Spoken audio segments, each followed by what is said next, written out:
Noong Disyembre 2019, nabalitaan ng mundo ang tungkol sa isang coronavirus na nagdulot ng isang sakit na kumakalat ng mabilis sa Wuhan, China. Marso ng taong 2020 nang ito ay idineklarang isang pandemya ng World Health Organization.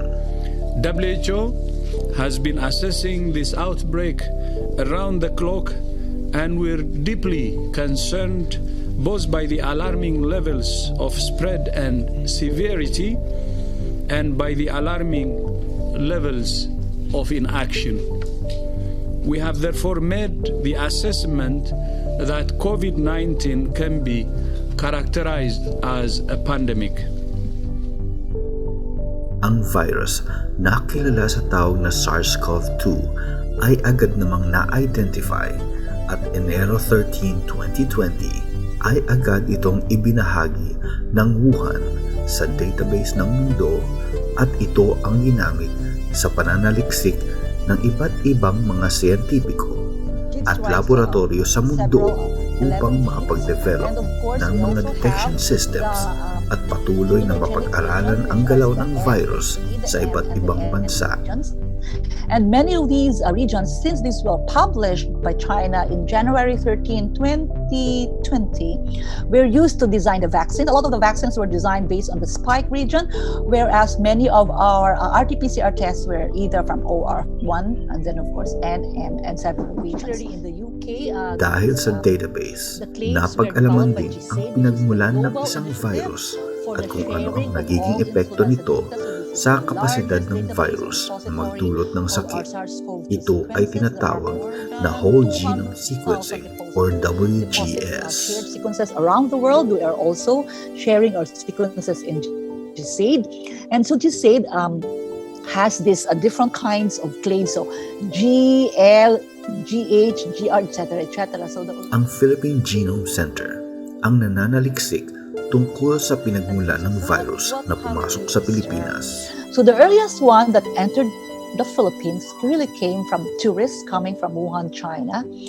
And then the second one, and this is a lot of cases in March and April, we have community transmission of sequences which cluster very closely with the samples coming from Diamond Princess. So, napag-alaman din na mula noong June 2020, may mga mutations na naitala sa virus na nagdulot ng COVID-19. Ang mutations o pagbabago sa genome sequencing nito na maaaring magpalakas o magpahina pa sa virus. Ito ay masusing minomonitor ng mga siyentipiko upang malaman ang epekto ng mga ito sa vaccines. So this was first observed, recorded on September 20, 2020 in a region in Kent, the United Kingdom. But what was so alarming about this one is all of a sudden it has 23 mutations compared to the original Wuhan variant or the virus. And in addition to that, it contains 8 mutations in the spike region. Sa mga naitalang variants ng COVID-19 virus, ang UK variant ay kumakailan lang na dumating sa Pilipinas at wala pa din naman ang South African variant na isang magandang balita para sa ating lahat dahil nga sa napapabalitang kakayanan nito na makahawa sa mga bata. So these are the UK variants. We have sequenced, we have 17 so far. Fortunately, we don't have yet the South African variant, but it is shown here just to show to you that the cluster is different. So this is the power of whole genome sequencing. It will tell you, for example, whether they're very related. And this one is... Kaya mahalaga ang bakuna upang maproteksyonan ang sarili at mapababa ang tsansa ng pagkalat ng virus o ang patuloy na mutation na maaaring maganap kapag ang virus ay nasa isang host o katawan ng tao. Importante ang bakuna.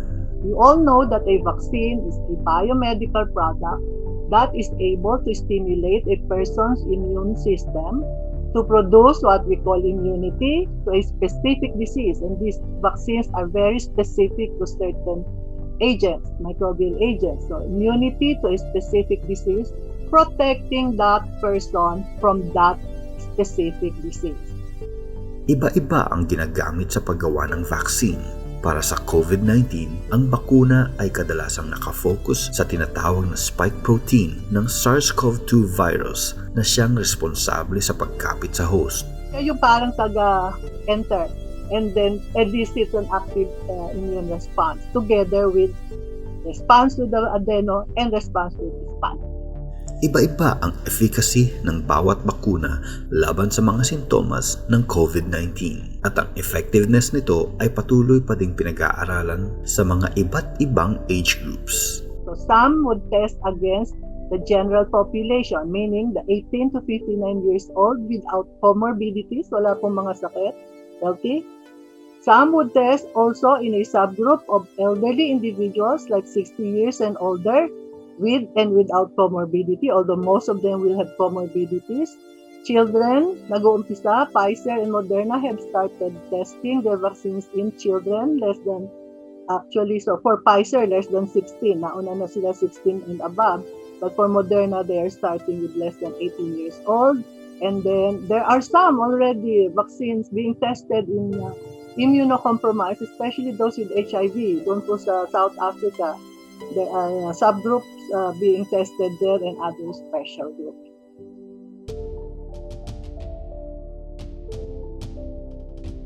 So what we mean by herd or community immunity is that a big percentage of the population, in the case of COVID-19, this has been calculated that 70 to 80% of the population is needed to have sufficient immunity against the virus, and allowing indirect protective effect of vaccination that will allow reduced transmission.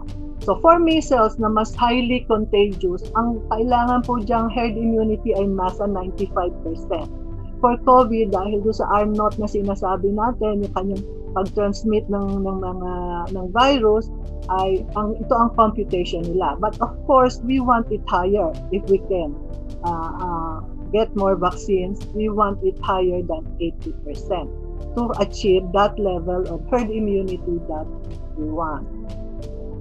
Tulad ng sinabi ni Dr. Cynthia Saloma ng Philippine Genome Center, patuloy na nagmutate ang virus kung patuloy itong nagkakaroon ng host. Ang bakuna ang makakatulong na mapigilan ang pagkalat ng virus sa pamamagitan ng proteksyon na dulot nito sa isang tao. Nakakatakot ba ang kredibilidad ng mga bakuna ngayon? Ito ang tugon ni Dr. Gloriani. Basta FDA approved, you are assured na dadaanan yung safety, immunogenicity, efficacy profiles ng mga yan. Yun nga, yung sa ang vaccine expert panel, dadagdag pa yan doon sa dating process na FDA lang sana. Tapos may SJ Rev pa, yung ethics, yung mga ethics consideration. Tapos meron pang another group of scientific advisory committee ang FDA. So ilang tao na yung kami siyang sa BEP. Tapos yung SJ Rev, mga 5, 6. Tapos sa kanila, I don't know how many they are. Siguro at least 10 din. So yung rigor noon. So siguro ang babantayan na lang, some of them may be more reactogenic than others. So yung nga dahil medyo bago yung messenger RNA, medyo hindi pa natin masyadong kilala ang profile ng safety niya. So may mga gano'n. Kaya sabi ni Dr. Ray, yung kung may history ng allergy, actually hindi naman contraindication eh. Ang contraindication, pag first dose nagkaroon ka ng severe allergic response, you cannot take the second dose. Definitely hindi. At kung may history kayo ng anaphylaxis, yung anaphylactic shock, hindi na pwede yun. Madami nga namang eksperto na researchers at medical experts na nagsama-sama upang maihatid sa atin ang bakuna. Siguradong ang mga ito ay hangad lamang ang ikabubuti ng mga tao at nang manumbalik na ang kasiglahan sa buong mundo. Kaya Karepublika, handa ka na ba sa bakuna? Ako, handa na.